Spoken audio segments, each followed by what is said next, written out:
صحابہ کرام کا جذبہ ہر موقع پہ نظر آیا. انہوں نے ہر موقع پر جو اپنا جذبہ ایمانی ہے اس کو ثابت کر کے بتا دیا کہ جو مومن ہوتا ہے وہ کبھی کسی سے ڈرتا نہیں ہے. آئیے بدر کے میدان میں ہی دیکھ لیجئے. بدر کے میدان میں جب اللہ کے محبوب علیہ الصلوۃ والسلام نے فرمایا اے بلال اعلان کر دیجئے اللہ کی طرف سے حکم آ گیا ہے، الجہاد الجہاد الجہاد کا حکم آ گیا ہے.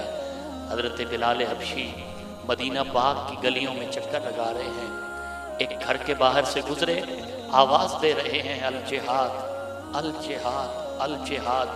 اندر سے ایک مائی صاحبہ نکلتی ہیں، بوڑھی خاتون ہیں، ہاتھ میں بچہ ہے، بچہ اٹھایا ہوا ہے. وہ خاتون کہنے لگی اے بلال کیا یہ اللہ کے محبوب کا حکم ہے؟ جی اللہ کے محبوب کا حکم ہے. اللہ کی طرف سے آیا ہے؟ جی بالکل اللہ کی طرف سے حکم آیا ہے. تو کہنے لگی میں خود تو نہیں جا سکتی، یہ میرا بچہ لے جاؤ، دودھ پیتا بچہ، جا کر میرے محبوب کو بتا دینا اور عرض کرنا آقا میرے پاس اور کوئی دولت نہیں، یہی دودھ پیتا بچہ قبول فرما لیجئے. ہاں جب میدان جہاد میں جب آپ کی طرف کوئی تیر آ رہا ہوگا صحابہ کو ڈیوٹی لگائیے گا، اس بچے کو سامنے رکھ دیجئے گا تاکہ یہ بچہ سامنے آڑ بن جائے، ڈھال بن جائے اور کوئی تیر آپ کی طرف نہ آئے بلکہ اس بچے کے سینے میں آ کے لگے.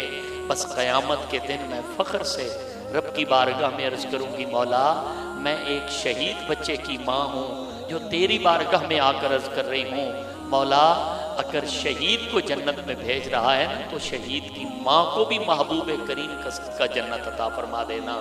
پھر وہ جذبہ، وہ ایمانی قوت جب صحابہ کرام سے میرے آقا نے فرمایا کھڑے ہو جاؤ کون جہاد کے لیے تیار ہے، جب مہاجرین میں سے کھڑے ہوئے سیدنا ابو بکر صدیق، مولا علی، دیگر صحابہ، میرے آقا نے فرمایا اب جو انصار ہیں ان میں سے کون کھڑا ہوگا؟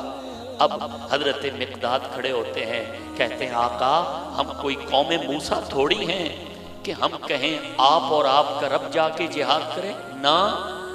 اس وقت حضرت سعد بن عبادہ کھڑے ہوئے، کہنے لگے آقا آج اگر کہہ دینا تو ہم سمندروں میں گھوڑے دوڑانے کے لیے تیار ہیں، اس لیے کہ ہمیں پتا ہے ہماری پشت پہ آمنہ کے لال کا ہاتھ ہے. ہم دنیا کے لیے لڑنے کے لیے نہیں بلکہ اللہ اور اس کے رسول کے لیے ہم اگر آج گھوڑے سمندروں میں اتارنے پڑتے ہیں تو ہم اتار دیں گے، اس لیے کہ ہم نے اپنے محبوب سے محبت کی ہے، دین اسلام سے محبت کی ہے. تو یہ جذبہ ایمانی تھا کہ جب بدر کے میدان میں اترے صحابہ فرماتے ہیں ہمیں ایک آواز بار بار آ رہی تھی اقدم ہے زوم اقدم ہے زوم اقدم ہے زوم. بعد میں صحابہ نے عرض کی یا رسول اللہ وہ آواز دینے والا نظر نہیں آ رہا لیکن آواز آ رہی تھی. میرے آقا نے فرمایا صحابہ وہ جبریل تھے جو اپنے گھوڑے کو آواز لگا رہے تھے، ہیزوم جبریل کے گھوڑے کا نام ہے. آؤ یہ بدر کے میدان میں جب ایمانی جذبہ، ایمانی قوت اتنی بلند ہو تو پھر رب جبریل کو بھی کئی ہزار فرشتے دے کر میدان میں اتار کے کہتا ہے کہ جاؤ میرے محبوب کے غلاموں کی مدد کرو.